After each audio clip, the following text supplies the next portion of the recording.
Good afternoon, everyone, and welcome to the Center for the Study of Existential Risk and to this very special event to launch our forthcoming book, The Era of Global Risk. The Center for the Study of Existential Risk is a research center within the University of Cambridge dedicated to studying and managing risks with the potential to bring about human extinction and civilization collapse. And the Era of Global Risk is our attempt to bring together researchers within the center and those who we closely collaborate with to present the range of work that we have been doing on this important topic over the last 8 or 9 years since we've been set up. The book was edited by myself along with Clarissa Rios Rojas, Catherine Richards and Martin Rees, and with chapters that were specially commissioned by a range of authors, 3 of whom I'm delighted to have joining us on the panel today, Kayla Matucci, Lara Mani and John Burton.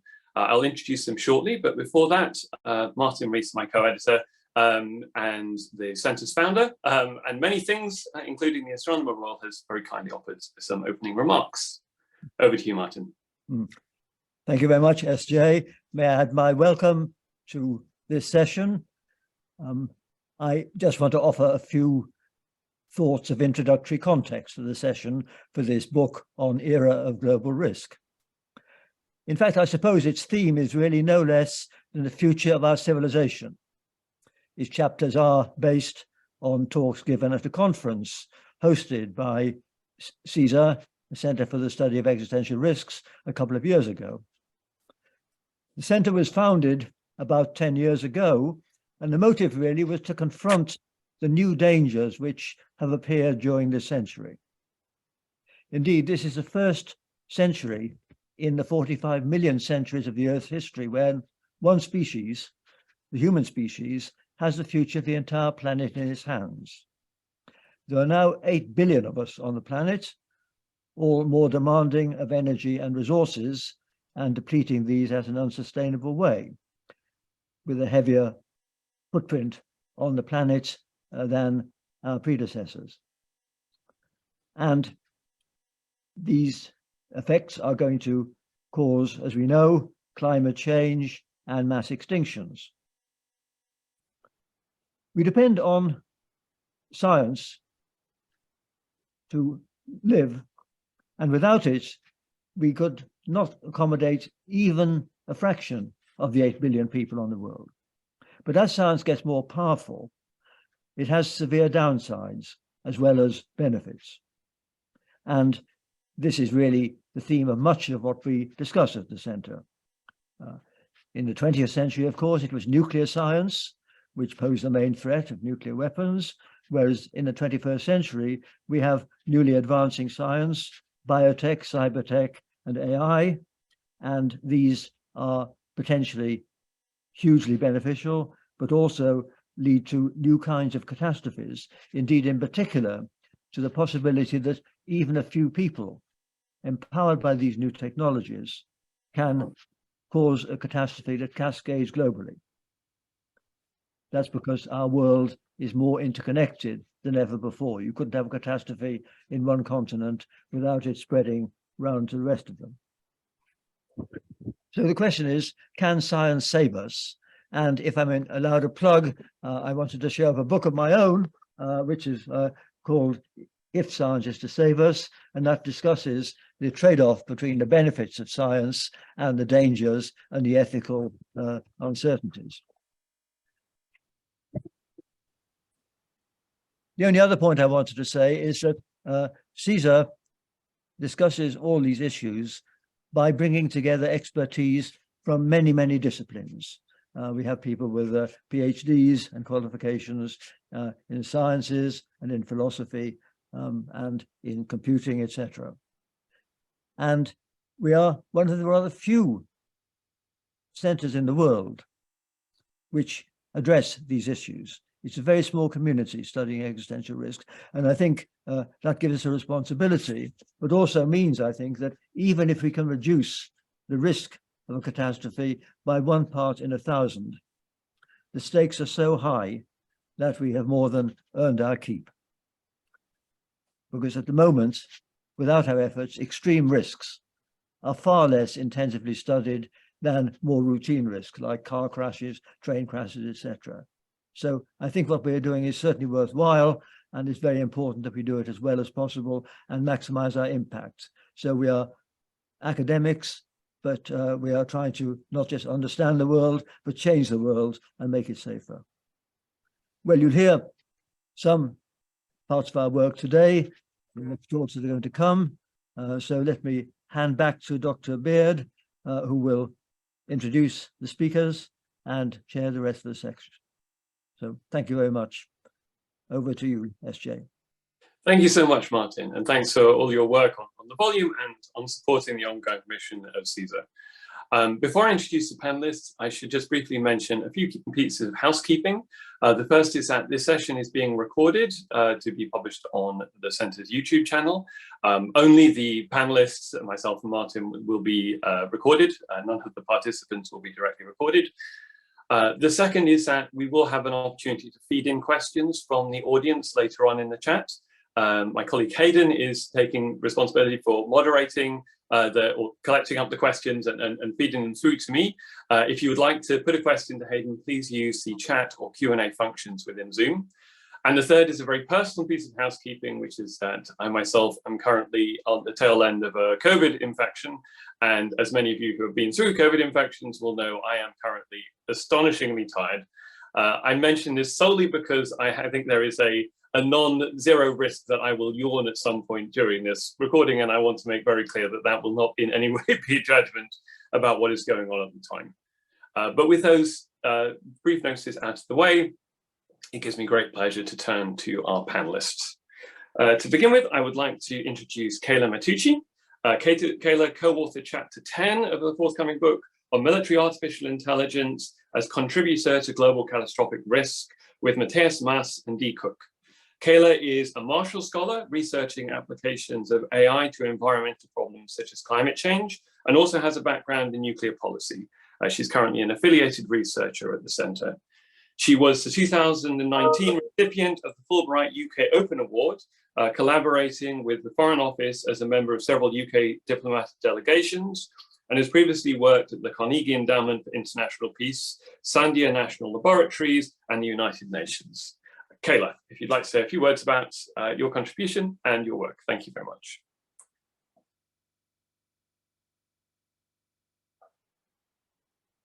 Oh, there I am. Wonderful. Thank you so much, SJ.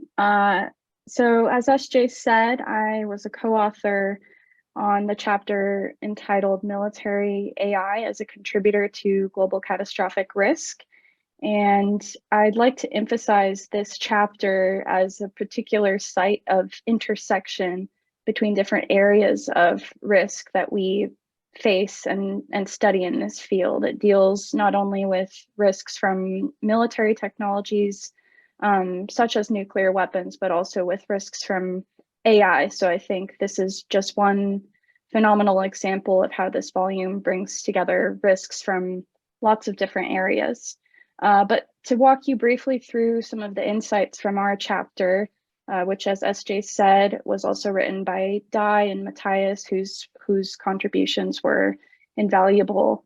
We examined the potential for applications of AI in military settings to lead to catastrophic or existential risks. And for those who are new to this topic, militaries around the world are considering how artificial intelligence could make their fighting forces, including weapon systems, more lethal and safer as well. But of course, as you can imagine, there are numerous risks from this. And it's important to note that autonomy has existed on a spectrum in military settings for decades now.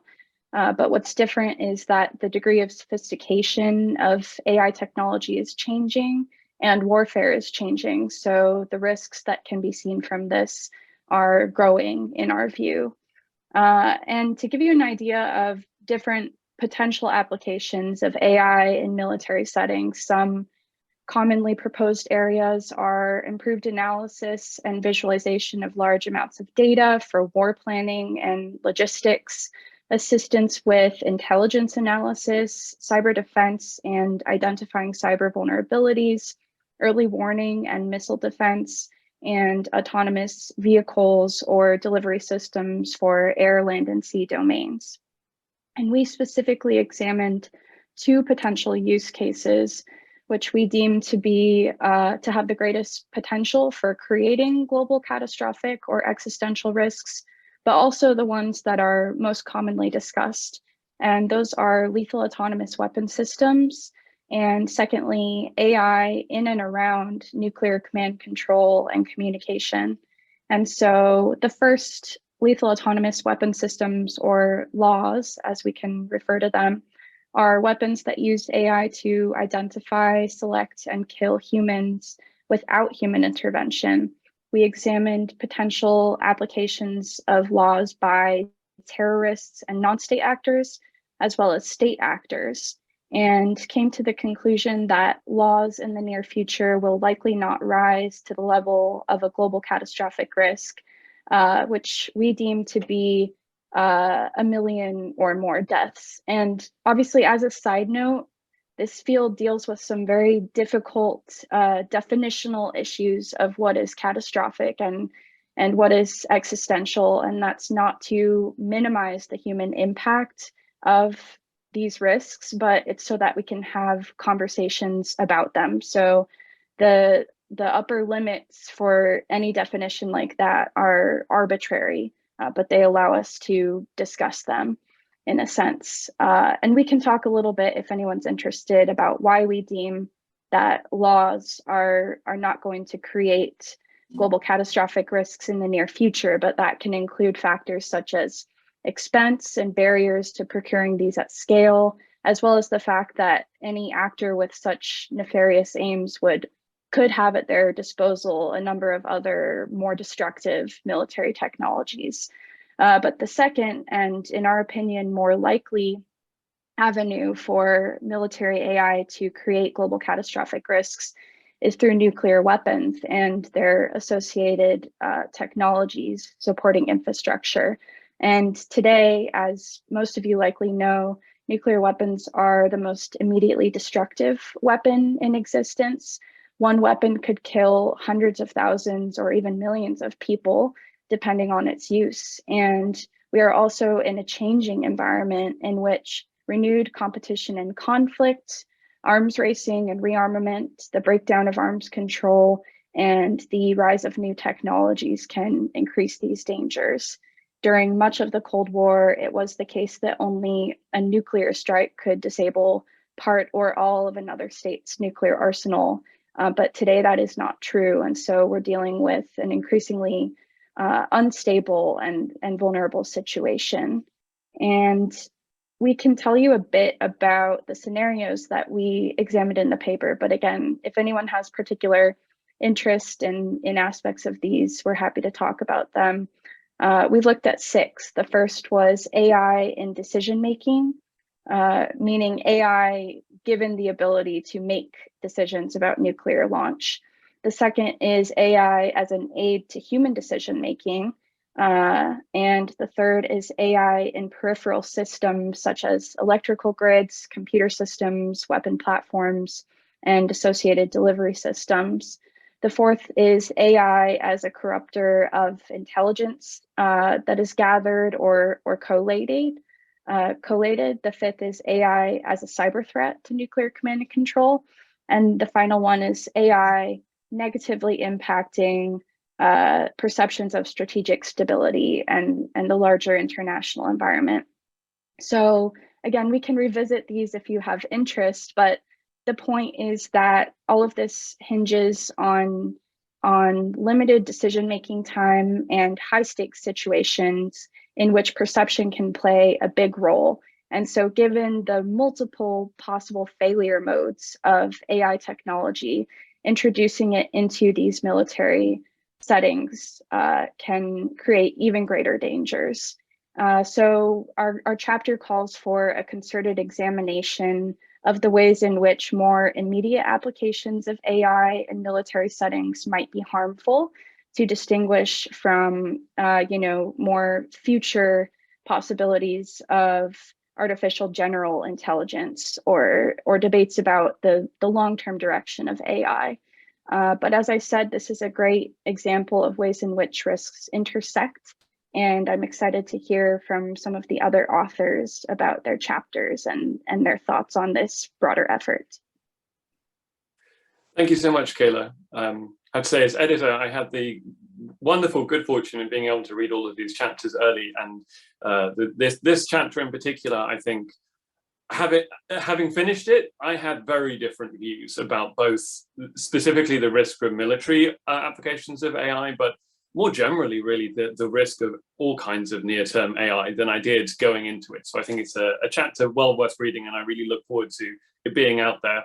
And indeed, a preprint version of the chapter is already available if people want to look that up. But moving on now, I'd like to introduce my colleague, Lara Marnie, who co-authored chapter 6 of the book on natural global catastrophic risks with Doug Irwin and Lindley Johnson.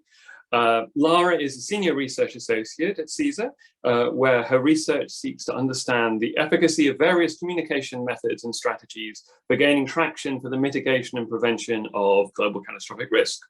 Lara's background is in volcanic risk communication and establishing evidence-based practice for education and communication of volcanic hazards. Lara has recently highlighted the significant underestimation of the global catastrophic risk potential of volcanic eruptions through a series of groundbreaking papers on the topic, one of which indeed made the front cover from Nature. So over to you, Lara. Thanks, SJ. So as SJ said, this chapter was, I just had the pleasure of writing this with just two wonderful colleagues that were also part of our conference. Doug Irwin, he's a professor of paleontology at the Smithsonian Institution, and Lindley Johnson, he's the Planetary Defense Officer at the Planetary Defense Coordination Office based in NASA. So I just couldn't have had two better co-authors for this piece. And our chapter focuses on what I believe are global catastrophic and existential risks that are kind of underrated within the field.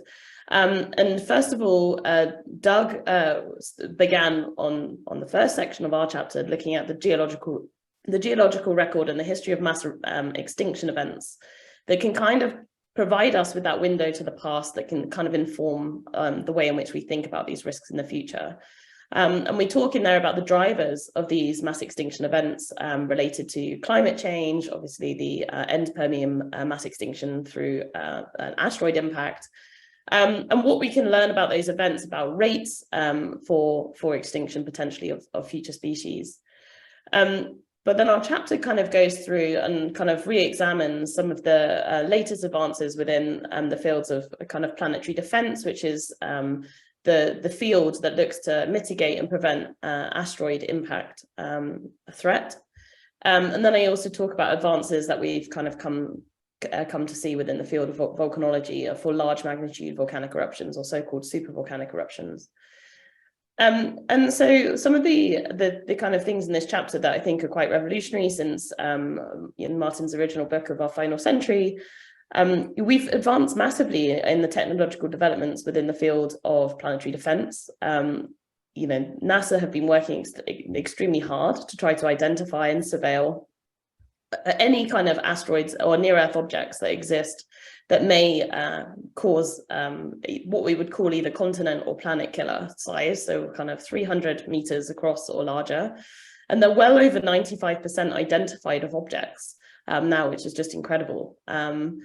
But not only that, like planetary defense as a field are taking leaps and bounds into understanding whether we can actually mitigate and prevent that risk. And this is just really exciting. Just at the end of last year, November last year, they launched the Double Asteroid Detection Test, the DART mission, which sought to test kinetic impact technology to actually try to nudge an asteroid on its trajectory, testing this technologies that might actually one day come to save humanity from asteroid impact.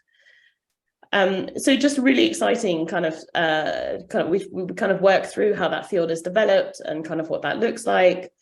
And then we talk more about volcanic eruptions, which is kind of my specialism. And this kind of comes from the work that I've begun to do since I joined CSER. And it's been very much inspired by the colleagues that I work with at CSER and the approach that they also take to studying other risks. So I really hope that we can delve into that later today. And what we when I began to read into the field of existential risk and global catastrophic risk, I realized that volcanic eruptions were severely neglected in terms of these conversations, and actually very underrepresented. New advancements in ice core records, analysis, and looking at things like lake core sediments actually put the frequency of eruptions that could have a large enough impact that might cause a climatic feedback and affect our global food systems at 1 in 6 per century, which is actually a very high risk. And we talk about this in the chapter about what this could mean for the future of our societies. One thing that I was extremely kind of excited to put into this chapter that is often kind of neglected from some of the literature in existential global catastrophic risk is this really unique approach that CSER takes to thinking systemically about risk. And exactly as Martin said, this interconnectivity between our societal systems and how this kind of carves new pathways towards global catastrophic risk that just previously we just were not really thinking about. So I have a whole section in there about what comes from, inspired by a paper by one of our colleagues, Matthias Maas, on governing boring apocalypses and thinking about existential vulnerabilities. And then I think the key message of our chapter, and we were very keen to make sure this came through strongly, is for many of the risks that that are posed to the future of humanity, right now, there's not a lot that we can do about some of these. The technology doesn't exist to kind of mitigate or prevent, although of course planetary defense are leading strongly there. But the one thing that we have, we can do is build societal resilience, and we can prepare for civil protection towards the impacts of those risks. And so we advocate quite strongly for kind of this kind of approach of thinking about this mitigation of the impacts where we're unable to mitigate the risk. So that's a kind of very broad overview of my chapter, but looking forward to delving in more with everyone else. Lovely. Thank you so much, Lara. And then finally, I'd like to introduce John Burden, who co-authored chapter 9 of the book, From Turing's Speculations to Academic Discipline, A History of AI Existential Safety, with Sam Clark and Jess Whittleston.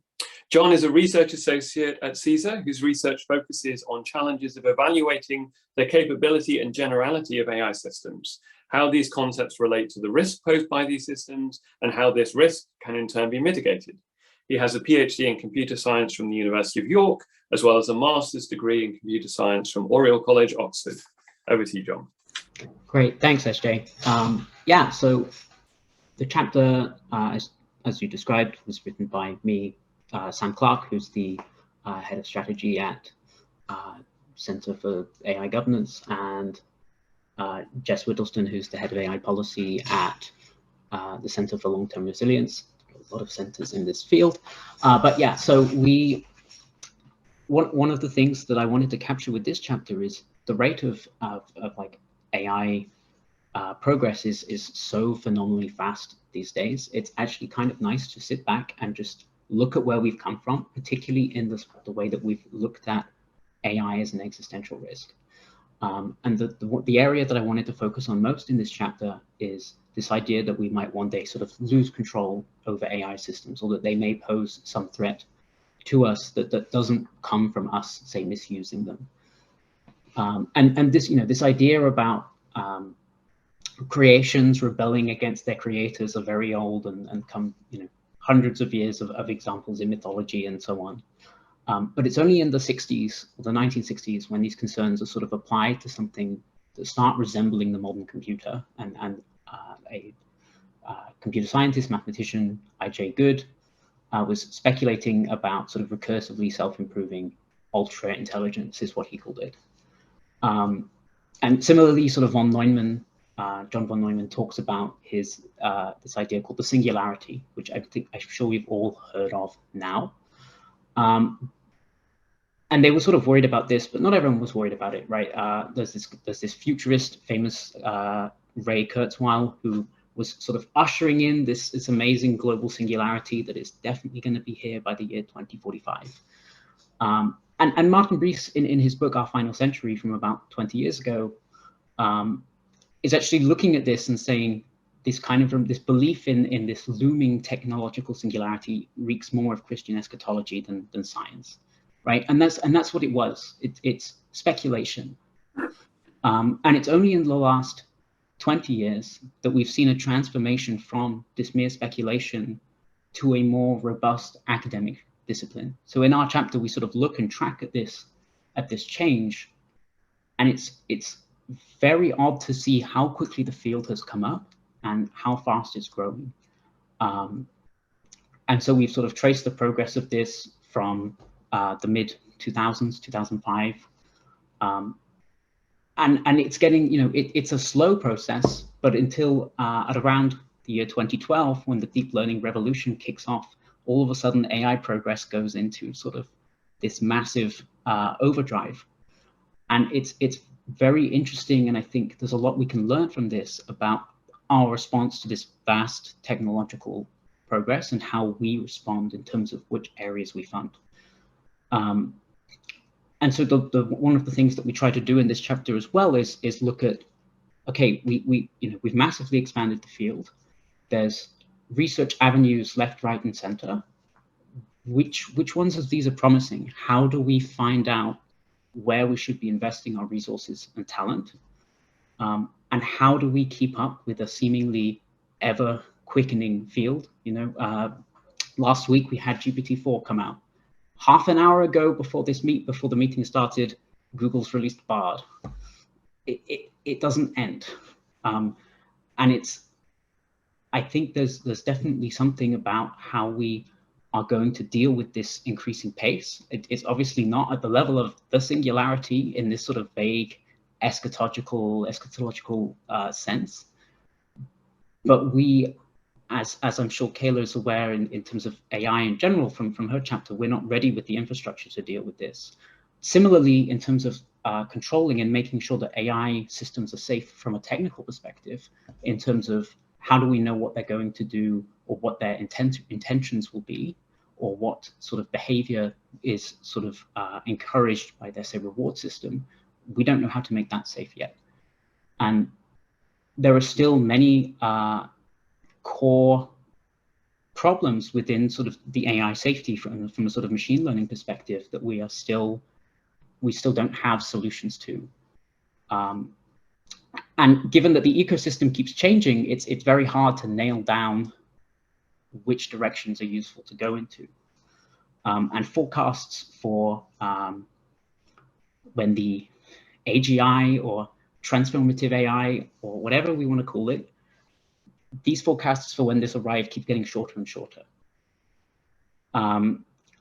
Yeah, so we're at a pivotal point at the moment where we need to we keep uncovering more evidence that actually the task at hand is harder than we first thought.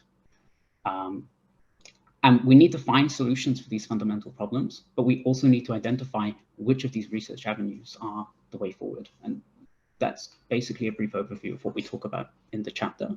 I'm happy to field questions as well if you want to talk about specific things later, but yeah.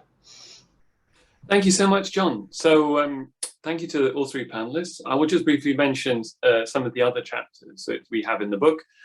We have a chapter on the general history of existential risk studies as a field and the various efforts that have been made to reduce the level of existential risk throughout the 20th century. That's by myself and Rachel Bronson, of the Bulletin of Atomic Scientists. We have a chapter on approaches to modeling societal and ecological collapse. We have a chapter on the governance of science. We have a chapter on global justice and its interactions with global catastrophic risk. We have a chapter on issues around disability and inclusion within the field and around the narratives of human perfection and human survival. We have a chapter on anthropogenic environmental risks and a chapter on risks from recent developments within the life sciences. So it is a broad and varied book that covers many different topics of relevance.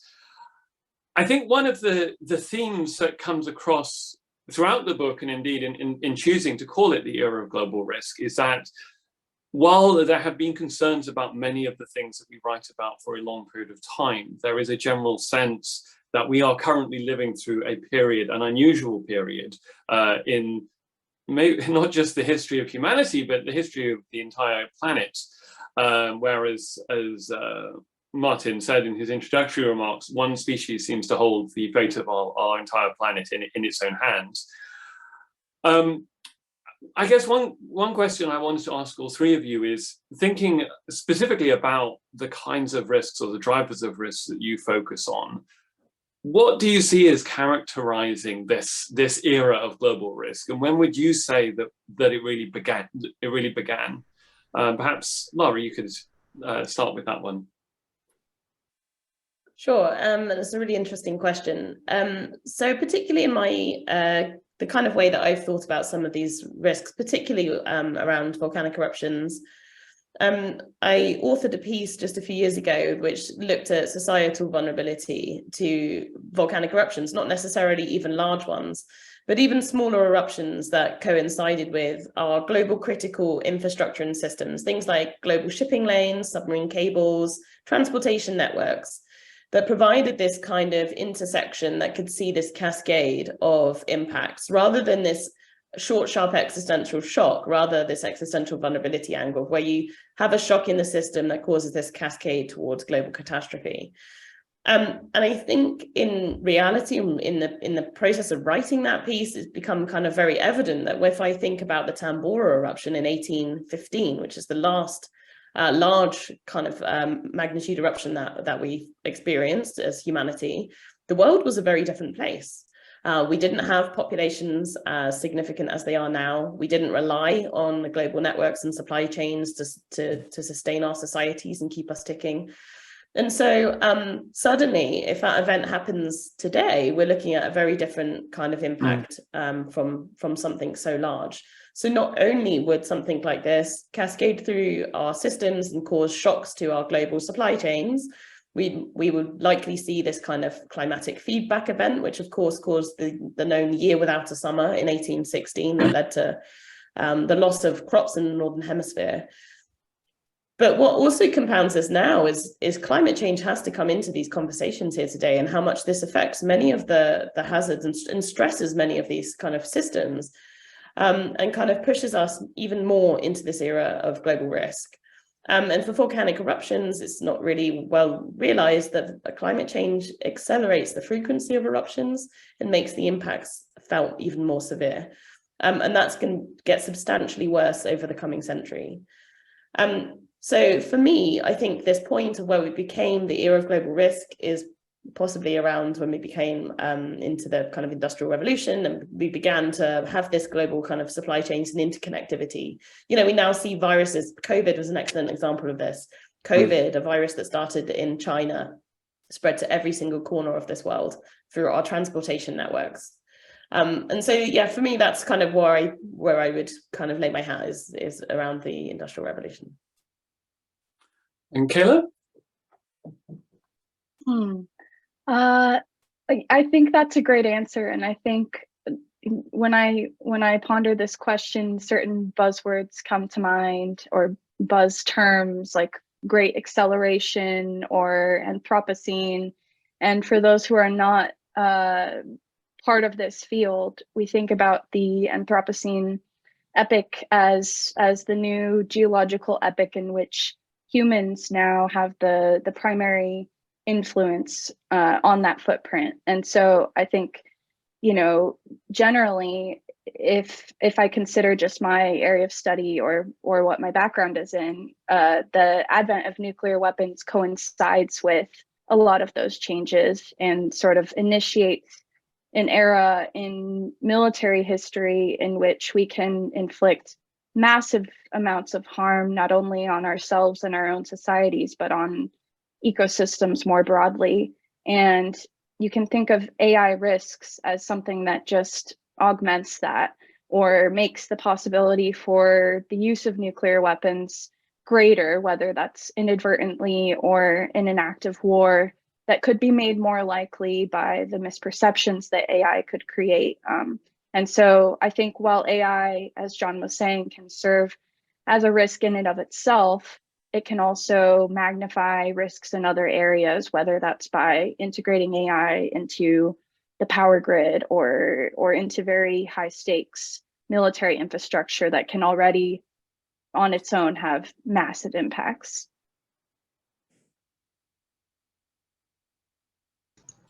Yeah, I guess I'd also like to add that I think thinking a bit more broadly as well, it's sort of interesting that we're sort of in this current era of global risk, right? But different components or different areas of risk are starting and hopefully stopping at different times, right? So AI is maybe simple in that, yeah, we can point to some point in around 2012 and say, look, things, there's a new line, there's a sharper line going up in this progress bar or whatever at this point.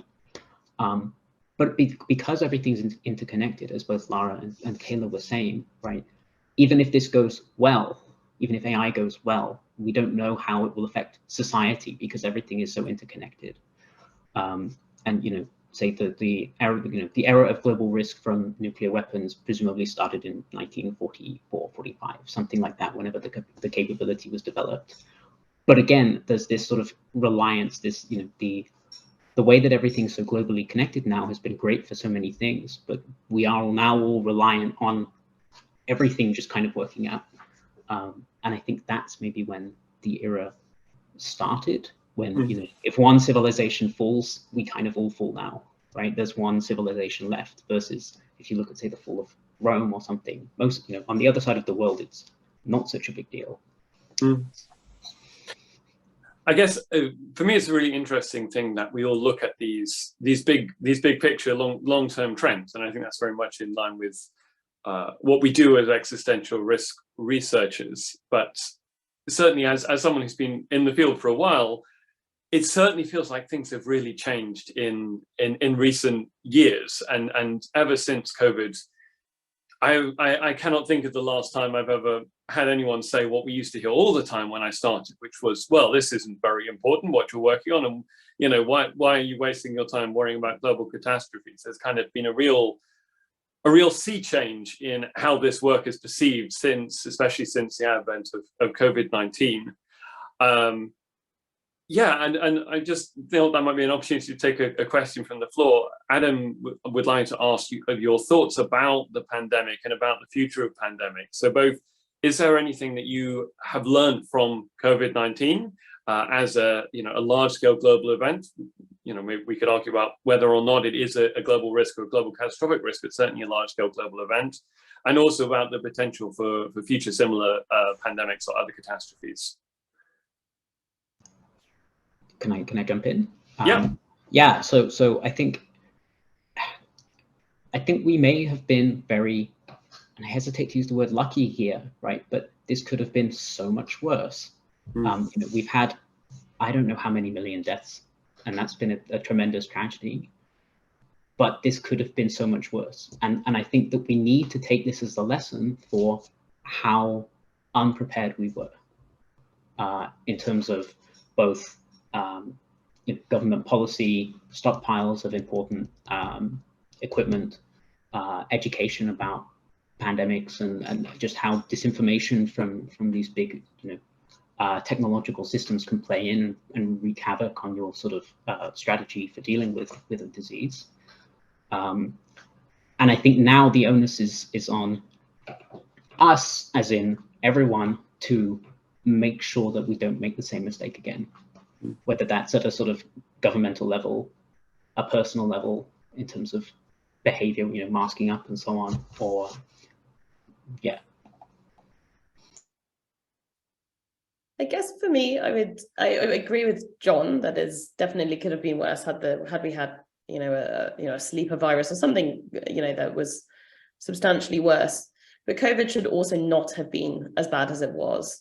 Not, those millions of people had no, they should not have died. We knew exactly how to be prepared for global pandemics. Numerous scenario-based exercises have been run with governments around this world that made recommendations that could have changed the course of this pandemic.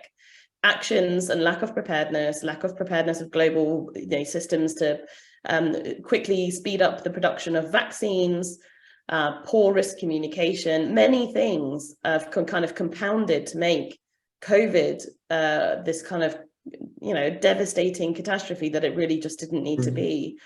And I think that for me, this is kind of some of the things I guess I've got a couple of lessons. My first one is accountability needs to be much stronger. And there needs to be more incentives for governments to think about high impact risks. Quite often they've chosen to ignore them or have just under kind of prioritized them. So often they fall out of risk assessments. And for me, one of the kind of most brilliant things I learned from this pandemic is the power of publics and the power of people, and how this was majorly underestimated by global governments over and over. I think before that pandemic, you asked a bunch of experts on biosecurity if we would ever go into global lockdowns and quarantines, and the answer would have been no. And I read papers to that exact effect. And actually the fact that there was this altruism within the way in which publics responded and cared about the way in which that disease was beginning to spread and making sure we were protecting the vulnerable. And we saw that around the world. It wasn't just in one nation, it wasn't just in one country.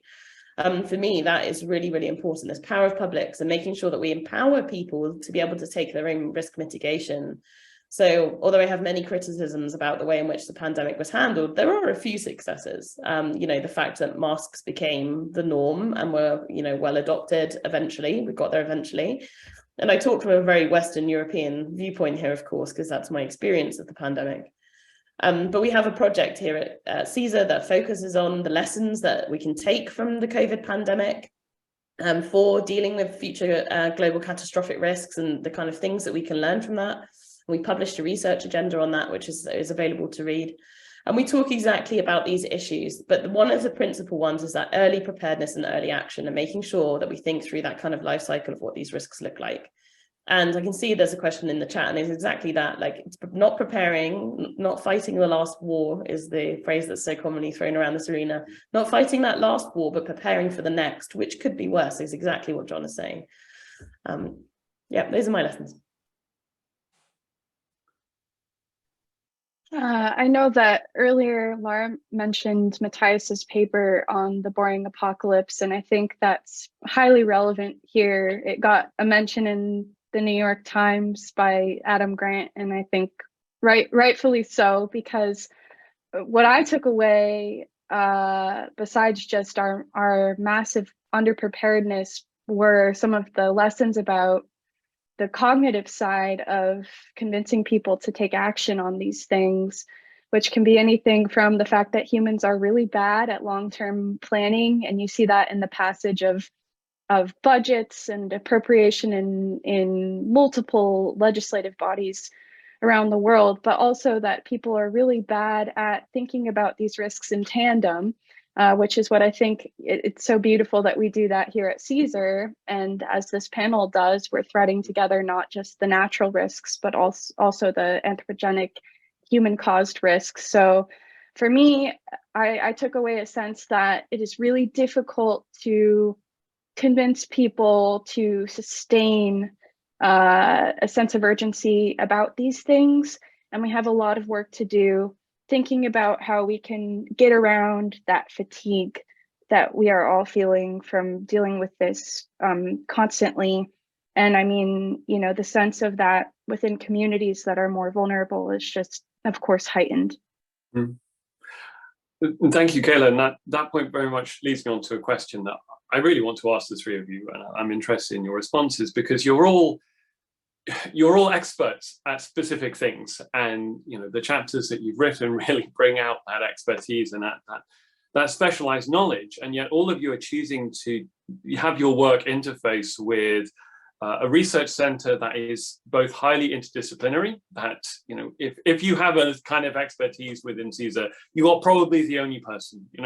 Laura, you are the only person in CSER who actually really knows what they're talking about when it comes to volcanoes. We don't have any volcanologist friends for you. John, you are so much the backbone of our kind of technical AI knowledge and so on and so forth. And also that is multi-risk, that we are not all just looking at one thing that we think is a priority, but we are open to kind of any kind of risk. And I guess I'm curious as to what each of you sees as the advantages of undertaking your research in this very generalized, existential risk studies landscape, rather than being using that specialism and staying within a home discipline or a more focused research center where you can really just focus on the things that that you're best at? I don't know, John, would you like to speak first to that one? Yeah, so I think within sort of, I guess, computer science or AI research institutes more generally, there's still a matter of debate about the sort of whole AGI side of things and the risk that that might pose. Everyone is pretty much on board with the sort of governance side of stuff now, like, oh, you know, the AI we have now could be used for bad things. Computer scientist AI people are often not as interested in looking at that because it's kind of boring. But it's super important. But also you have these, yeah, there's still a bit of debate. It's hard to get, I guess, you also lose out on a lot of the expertise if you go to one of these institutions for how to sort of get your work either heard, sort of how you get it to interface with say policy or the media and things like that you don't get at AI institutes to the same extent. But also you lose sight of almost the bigger picture, right? You don't see how this feeds in and how these risks affect each other on a sort of systemic level. So even if I went to a different institute that was doing just AI risk, I think I would still lose out a lot on, you know, how my work in AI risk could affect, say, military applications, right? Because we have people like Kayla and so on at the center.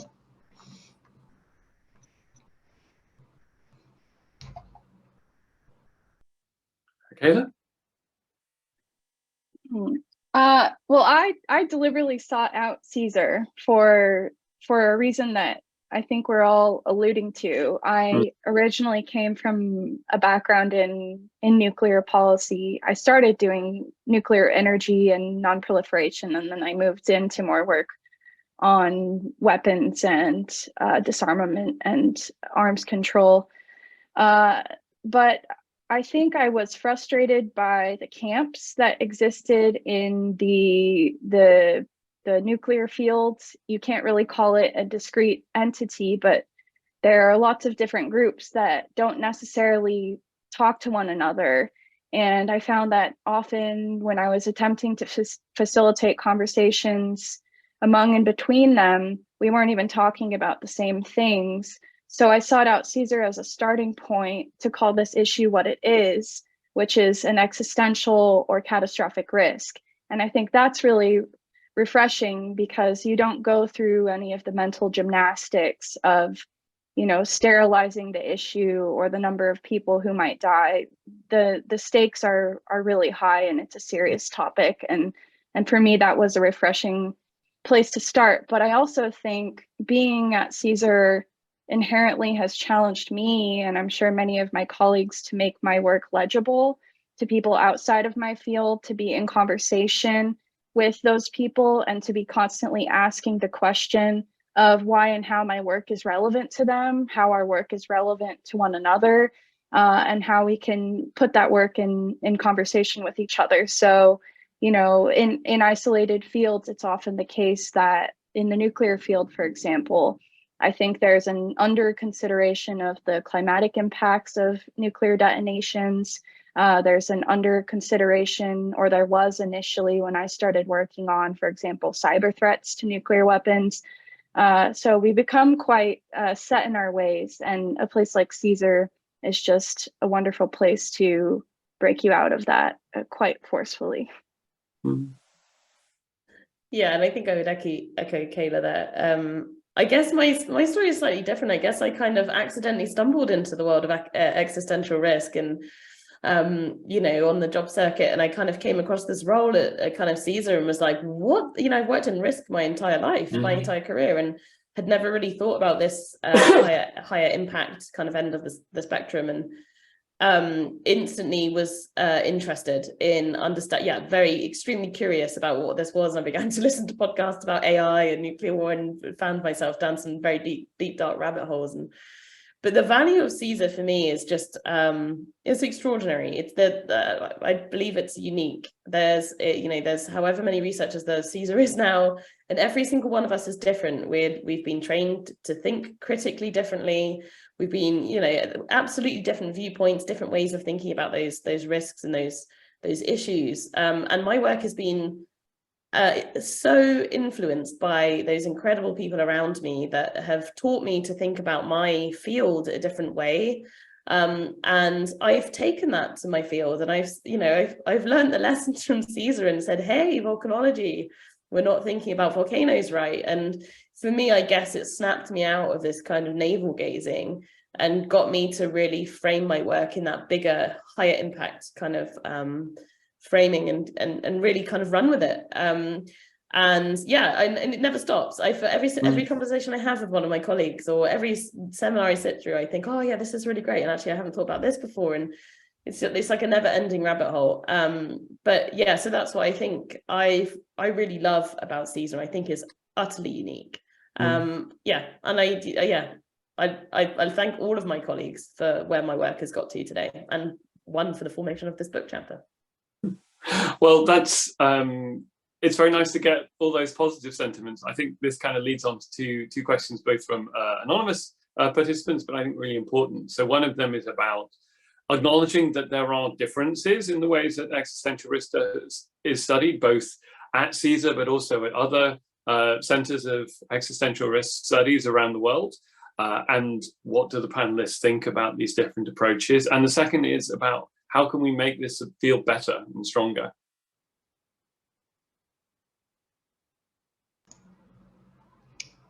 I mean, I can say something about the latter comment, like, great, give us more funding. Like, I think, yeah, no, I mean, more people need to be, I mean, the field in general, right, needs more people in it. There's still, I think, just for AI, there's only 100, 200 AI researchers looking at, say, existential risk from AI in a sort of, 100% sort of sense. I'm imagining that given all the money that's floating around for AI right now, some of the other fields that are dangerous as well and are maybe neglected. I don't know how many people are studying, for example, volcanology as an existential risk. Things like climate change get a decent amount of funding or researchers, but it's sort of everything's stagnated because we've kind of come to this uncomfortable truth that we have to change. And no one wants to do that. Yeah, so I think the field needs to grow. I think the field needs to try and tackle some of the bigger questions as well and be heard more in terms of policy and so on, which I think we do a pretty good job of here. Yeah, I mean, SJ, you're so qualified to talk about this topic, and of course you write this wonderful chapter with Sherry Wells Jensen, which is just phenomenal, on the fact that diversity, inclusivity need to be grossly expanded within the field. So maybe you can expand a little bit on your bit there. Oh, thank you. I mean, I was going to come in just on a very small point, which is that actually people would be amazed by how neglected catastrophic climate change is as a research topic. There is a sense that this has been so high up on the public agenda. It must be being something that is being looked at seriously, but regrettably it's not. It is a neglected topic within global catastrophic and existential risk. A lot of existential risk researchers just dismiss the potential contribution of climate change to our overall level of existential risk. I think by orders of magnitude underestimate how large the contribution is, in part because of the focus on asking, is it an existential risk rather than does it contribute to existential risk, which is perhaps may seem like a bit of a philosophical point, but has many implications. But within climate change, research, the research is so focused on 1.5 degrees. We had this big UN report come out yesterday and got lots and lots of headlines, rightly so, but it was entirely focused on achieving 1.5 degrees, which is what we all would like to see. But if everyone is asking the question about this, which I'm very skeptical that we will meet that, we are not focusing on 3 degrees, 4 degrees, let alone 6 degrees, all of which are very much possibilities. Indeed, it may well be that we have already contributed enough greenhouse gas emissions to get us there and beyond. On the point you said, thank you so much for raising that. I think it is such a big issue that we are a field that claims to be able to talk about the future of humanity. And yet, you know, we are all researchers who are defined very often by our lack of experience outside of a small number of elite research institutes. Now, at CSER, we have tried to be more progressive, I think, in the ways that we undertake recruitment, in the questions or the things that we look for, so that we can recruit a wider range of researchers. And I think that that has added to a level of vibrancy and creativity to the center, and a daringness to ask the questions that put a lot of, you know, other researchers' backs up. So I think that's a really good strategy, but I'm, you know, not going to kid myself that we remain a very privileged and very elite research institute, and that limits our vision and the scope of what we work on. And I think there's such a massive potential within this field to say, what is it that is causing us to dehumanize billions of people? What is it that is causing Black lives not to matter? And isn't that one of the things that is going to cause all lives not to matter in the end? Because if you have anything that says this kind of damage or this kind of negative impact doesn't count, that's exactly the thing that then is blinding you to your potential to do large-scale global harm. So it's something that I really think we can and should be doing an awful lot more. And I think this field should be the absolute vanguard of diversity and inclusion within the academic settings that we are in. And I think we have some fields, some areas where we are doing reasonably well, probably not being a vanguard of anything, but doing reasonably well. But we have many others around, you know, racial representation, around engaging with non-Eurocentric literatures, around social class, around so many issues where there is just so much work left to do, and I'd love to see us change in that way. So thank you so much for letting me give that little yes, my little polemic, Laura. I appreciate that. Just one thought on the differences in ways that various centers and institutions approach this. There is a huge question about how and how much we engage, for example, with governments on the work that we do. And we at CSER are unique because we face both inward to the university and draw a lot of our engagement from that realm, but we also face outward and engage in, you know, some policy advising and things such as that. So I think the trick is maintaining the value that we get from having a constant plug into academia, while also making that research relevant to outside stakeholders, which includes, you know, on the topic of AI in defense, for example, giving clear guidelines to militaries and defense departments on how they can mitigate these risks, and, you know, concrete steps that they can take to limit applications in certain areas. And, you know, that can contribute in a sense to maybe, I saw a question in the chat about how do we address this, which can be anything from domestic policies, which I think are important to rein in dangerous research, but also norm setting. And we saw recently an example where the US made a declaration that nuclear command and control, specifically nuclear decision making, is not an appropriate place for AI technology to be applied. But then the impacts of a statement like that can have ripple effects and maybe create consensus within the international community. So whenever I'm conducting a piece of research like this, I always feel necessarily challenged to ask, what will this look like in practice, and what are the key pieces of policy advice that we can continue to pass on with so much relevant knowledge from our partners in academia? I think that's a really good question to pull out. And I'd also like to bring up a question by Victoria Elnovitz about, you know, we rely on trust in science. We've seen through COVID-19 how important it was to cultivate trust in science, and yet we find ourselves in this really unusual situation of basically trying to persuade people that these low probability, often poorly understood risks are things that really need to be worked on. How can we square that? How can we make sure that we are getting the level of government engagement that we need, while also acting responsibly and in a trustworthy way? I'm happy to have a stab at this one first. And yeah, this is something that I've kind of spent a lot of time thinking about in my work on risk communication, and something that CSER, I think, does pretty well. And I'm pretty excited by some of the things that we do in this space.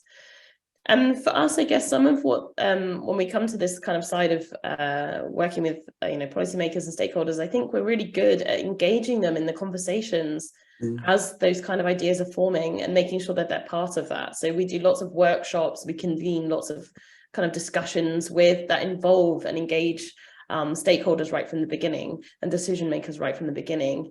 And in some of my work on the volcanic eruptions, last year I did a workshop on trying to kind of understand what we can do next right now to build societal resilience to large magnitude eruptions. And this is something I'm quite proud of, bringing in as many different voices as we could. It included people from a whole range of disciplines, not just volcanologists or not just policymakers, but everybody. It included people that work on risk finance, food security systems. It brought in a whole bunch of humanitarians from the Red Cross and actually people that work operationally to kind of get that whole entire research to action value chain involved in the conversation.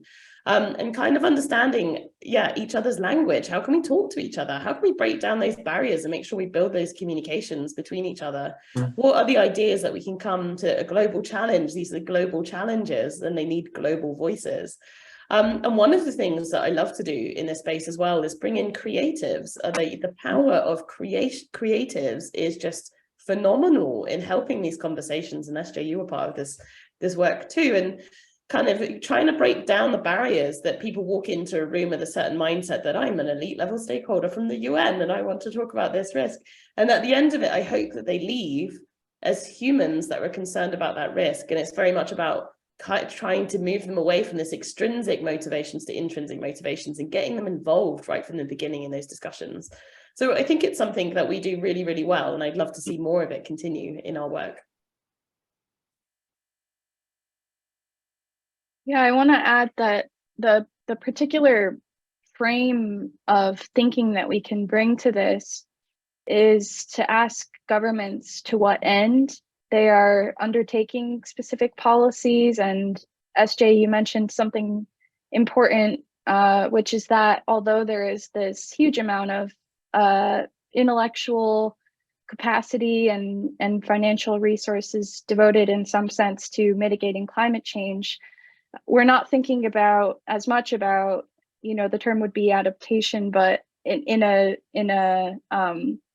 even a longer term sense, I absolutely think your point is so important. What happens not only if we don't meet these targets, but is there an end point in which the harm to ecosystems and our societies is so great that it becomes an existential or catastrophic risk? So, having all of these risks in mind when we're working with government and formulating long-term plans, not only to mitigate them and prevent these things from happening, but also, as Laura was saying, having plans for if they do happen, which is something that I think the multiple fields have been lacking in, because the risks themselves can feel so dire that we maybe don't get to the part where we're preparing to deal with them.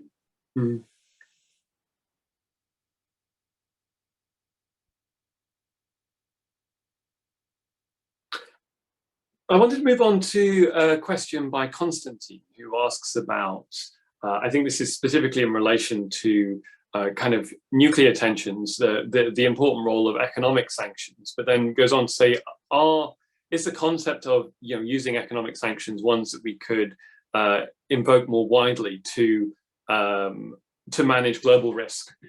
And I guess to my mind, there are kind of two interesting ways of looking at this. The first is, the kind of classic economic sanction as we perceive this as bad and we make a statement about its badness by by punishing people who are perceived to take part in this activity, and to what extent is that a viable mindset for mitigating a global risk more generally, apart from just in the military context? But I think there's also a slightly broader point here, which is that to what extent are there actually economic forces that underline the kind of risks that concern you, and are there policy levers at quite a broad level? Are there ways that we could change the economic landscape in various parts of our economy that would help to move us towards a safer world? I mean, within AI, right? AI is very reliant on computer technology, CPUs, GPUs, microchips, and so on. And so that's definitely a type of sanction that can definitely inhibit the rate of acceleration of AI progress for a particular state. But at the moment, I don't know if that's a particularly useful thing to do for that reason alone. Mostly because at the moment, all AI progress is held basically within Silicon Valley and maybe DeepMind as well, right? So it's not necessarily a way of preventing these technologies from becoming, I guess, uncontrollable. Their use in, say, defense is much more easily argued as a sort of, if X bad actor state wants to, break all the conventions and norms on autonomous weapons, then if you can sort of make it economically sanction them so that you can't sell them these equipment, GPUs and so on for training, then that can prevent that from happening. But at the same time, there's sort of a chokehold on where these things are made as well, right? So a lot of these things come from, a lot of silicon products are made in, say, Taiwan, right? So there's maybe a vulnerability of there as well that we need to be aware of, or the rest of the world needs to be aware of in terms of, a reverse sanction, I guess. Yeah, I have a thought. This question gets to structural differences between various areas of risk, which is something that we all think about a lot, especially when we're working across risk areas.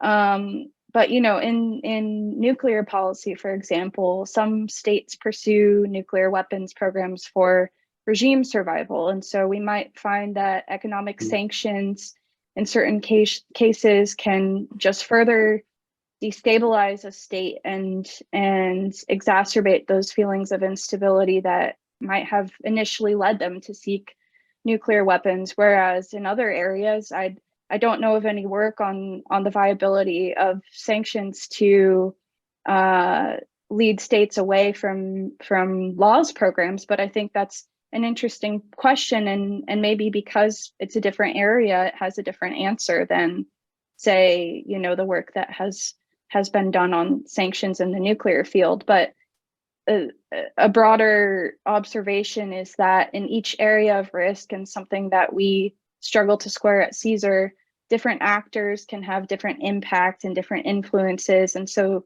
the levers that you need to pull in one area, such as the nuclear field, might be completely different than what needs to happen in the climate change field, which is so diffuse and takes place across such a range of geographic places and at different levels of power, different levels of government. So we deal with this all the time, and the comparison is something that can feel very fruitful because it helps us to learn about how you make change in different areas of risk.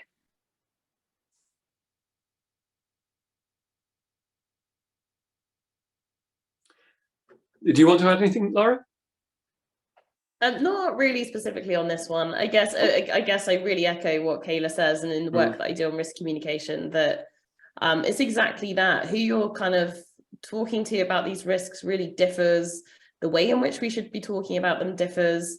It's not a one kind of suit fits all, but then also if you treat risks in silo, then of course they get, that's you know, that's not how we should be thinking about risk. And so it's a very careful,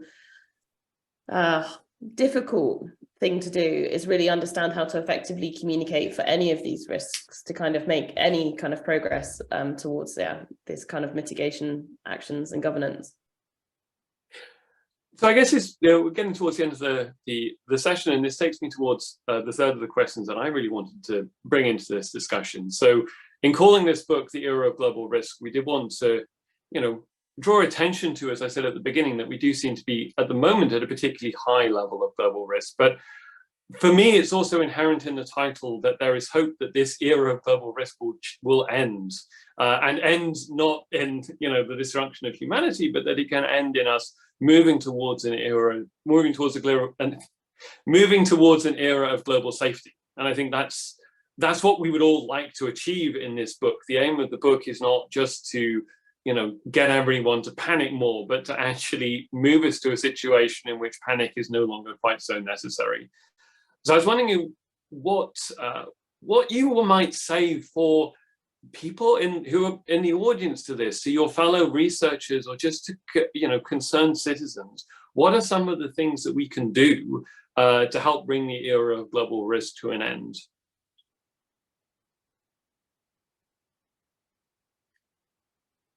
That's a big question. And I guess all of us, I imagine, will come up with different things here. So I'll be interested. I look forward to hearing from the other two. But I guess for me, it's wanting change. It's wanting to kind of normalize the way in which we talk about risk in our societies. We're at this really special, I don't want to call it special, that's the wrong word. We're at this really critical moment in the aftermath of COVID, where everyone has a little bit more risk literacy than they did before. Everyone's able to talk about risk in a way, and global risk in a way that we just weren't able to just 2 to 3 years ago. And it feels like a moment which we can capitalize on to get people really motivated to say, look, it's not enough that, we see these kind of impacts cascading through our systems. And of course, they don't affect communities and populations the same. There's, some climate change. There are people facing their own existential risk right now because of climate change. And existential is a difficult word because it means different things to everybody as well. So making sure that kind of plurality of viewpoints is incorporated, as the kind of SJ's hit on, is so important in these conversations. But so that's kind of some of the things that I think is that one thing that we can do is just kind of normalize the way in which we think about risk, not always just talking about the risks that we can deal with right now, but having this longer term view, building in the thoughts around future generations and what this world looks like for that next generation. And kind of just making sure that when we think about, when we want to vote for people or we want to make change, that's the biggest power that every single person has, is their vote. And just making sure that it's well informed, and kind of making sure that we're thinking that through. So, I mean, that's kind of where I'll start. We might have some more thoughts on this later as the conversation devolves, but that's where I begin.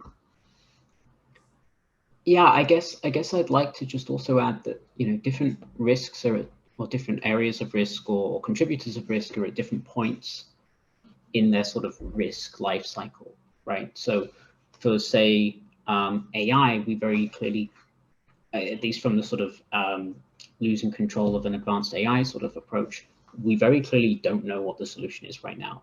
And so like some more core research is needed, right? But whereas something like, say, climate change, there's much more that we can do on a policy level, right? If we can sort of collectively agree to make the right sort of decisions. And I think this is where it gets tricky, right? Because it's quite difficult for the average person doing, not risk stuff, but all the other important things that need to go on in the world, to directly influence a lot of these things, right? There's the obvious sort of vote, but can just feel quite dispiriting at times when things don't go the way you want them to go. If you're young, you still have time to try and become cool X-risk researchers like us, right? But maybe you have better things to do with your time. I don't know. Yeah, I think it really does depend on the type of risk that we're facing, and I don't think this will all just end at once, right? These will sort of slowly peter out as we figure, oh, we can fix AI by doing this, and then maybe 50 years later we fix nuclear or something. And I think sort of understanding that this is going to be a slow, global, coordinated process, or is going to need to be that, is just accepting the cost of that, I guess, is going to need to be important as well. That this isn't going to be a gratifying eureka moment where everything is fixed once and for all. Yeah, I would echo what was said earlier about considering the media in which we work and the types of people that we are involving in these conversations. Something that I've thought so much about is just the traditional role of a researcher and how potentially that needs to change at this point in time to accommodate and respond to the reality of what we're working on, which should, I think, ethically involve a substantial public engagement role in some sense. So I think that that's important, but also within the fields or for people who work on different aspects of this issue, I think it's so highly critical for any technical domain dealing with these topics of importance to have to include ethical training and to include a conversation with, you know, between the technical stakeholders and the people who work on ethics.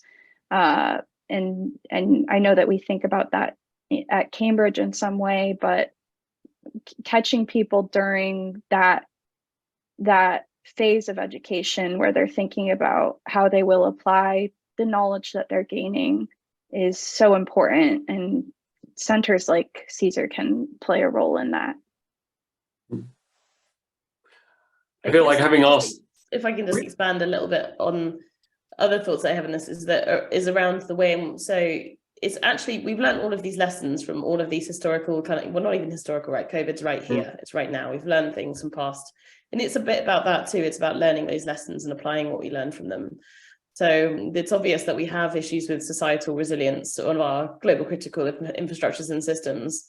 Well, we need to make sure that we do something about that and not just wait for the next shock and be like, oh, will we survive it? But actually build resilience. And actually, you know, that's what that can begin right from the ground up. That can begin with people helping us to understand this is the global issues, as I've said before, global viewpoints. It needs global skill sets, helping us to understand what these interconnected natures of these risks are, and helping us understand those points in which we can seek to build societal resilience, I think is really, really key. I feel like having asked such a big question, I should offer my own thoughts as well. And one thing that to me is very important as researchers is that we are outward-facing researchers, that the goal of successful existential risk research is not to say, I am the elite expert who has worked out everything that humanity needs to do and everyone's just got to listen to me. That the model needs to be, how can I make my research of value to the people who need it? And where can I find the need that I can meet through my research? But also, where are the people who I need to listen to?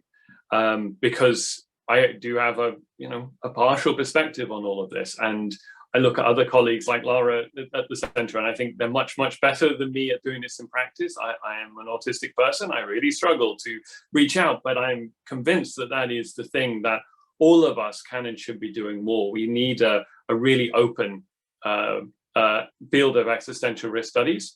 And in reaching out, I also think we need to learn the lesson of intersectional feminism and reach down. We should not be looking to influence the elites who have the resources we covered, but recognize our own resources and power, and how can we use those in ways that empower and amplify the voices of those who are not being heard. Because the people who know most about the global risks as they exist at the moment are the marginalized and the oppressed and the silenced. Those are the people who are victimized the most. Those are the people who have already lost the most, and yet also they're the people who are likely to lose the most in future as well. And I think an effective early warning system, an effective model of resilience needs to be built around the idea of giving power to those who already know the need to use that power to achieve safety, rather than giving power to those who are most able to insulate themselves from the risks and least convinced of their own personal interest in reducing those risks. So I think that's an ideal. I think it's something that all of us can and should work as hard as we can and on our abilities, and also that we should listen to and amplify those who are better than ourselves if it is something that we struggle at. I also want to go back to the point that Lara said right at the beginning about the power of publics. I had the privilege to stand twice in parliamentary elections, the second time after I had started working at CSER, and it was really interesting to talk to people in the situation of a general election about existential risk. And what I learned from that is that there is no shortage of interest in the world in responding to existential risk, but there is a lot of skepticism that people like us are not merely out there to sucker people into doing things they don't need to do, or to ignore interests that they genuinely have, or that we're just kind of bleeding hearts, or wouldn't it be nice if we all did better? The publics are powerful. The publics were so instrumental in ensuring the response that we did get to COVID-19, ensuring the response that we have had to climate change and other global risks. And we need to really respect and honor those publics and understand why they often are skeptical when someone like us turns up and says, this is what you need to do, but they still have a huge amount of power. And one research project that we're just initiating, and I really hope we are going to get funding and be able to work on, is also thinking about the power of protest, because for many people that is the biggest single lever of power that you hold. And there already is substantial protest movements around different aspects of existential and global catastrophic risk, but it's not well interfaced with the field. And again, in the spirit of reaching out and reaching down, how can we actually make our research so that it is useful in empowering these movements to bring about the changes that we think are most important and most need to be seen? Because that is a connection that sadly has been missing, despite, perhaps people would expect it's one that we would have made, but not so much. We're coming to the end of the 90 minutes, and there was one other question that I thought was really worth covering, but perhaps more briefly, which is, how do each of us go about reconciling the urgency and scale of the work that we do in our day and just living, carrying on in life, looking after our own resilience, our own needs, our own humanity? I certainly know that this is something that I really struggle with. I feel like one of the consolations of being an existential risk researcher is at least I don't sit at night worrying that there is something that I really ought to be doing. I do feel like I probably am in a position that allows me to do the best that I can do. And I also think for myself, I benefit a lot from having made the decision to have kids, which has cost a lot of time and energy, but requires me to have a work-life balance. They really do get up in your face and demand your attention and your time, and that you put the work aside for a bit, which is something that I've benefited a lot from.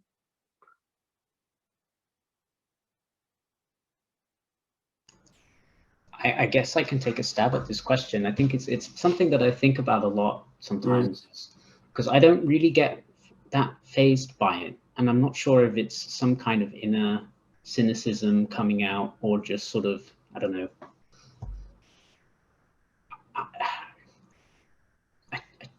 I think some people just naturally find it more tricky, and that's fine, right? As long as you can sort of keep yourself healthy and happy and everything, that's all that really matters. But I think I don't know, I've never particularly found it that difficult. I mean, if we mess up and it all goes wrong and I die, I won't be there to, like, you know, to know that I've, you know, I won't be able to beat myself up about it. Yeah, I think just taking a slightly less serious view of everything, particularly when you're trying to switch from work mode to not work mode, is maybe helpful. Yeah, I and a lot of us have the privilege of researching these things rather than necessarily experiencing them day to day. But I believe it's so important to build community in both directions, both with people who are on the front lines of the climate crisis, you know, or people who really are experiencing biodiversity loss in a major way that impacts their home communities, but also just finding a way to make that experience accessible to people who are in decision-making roles. But you know, the loneliness of it is if you don't build community to have a mutual sense of loss and sort of, you know, it's possible to grieve something that isn't gone yet. And I think there are some great books about it, like, you know, Thich Nhat Hanh, the Vietnamese activist and monk, wrote a book called Zen and the Art of Saving the Planet. And he talks a lot about, you know, dealing with the tragedy of the moment by also building community, and that community is a form of resilience. So I feel very lucky to be safe from some of these things and have the resources to be researching these topics, and we just have to reach in both directions when we're working on these topics.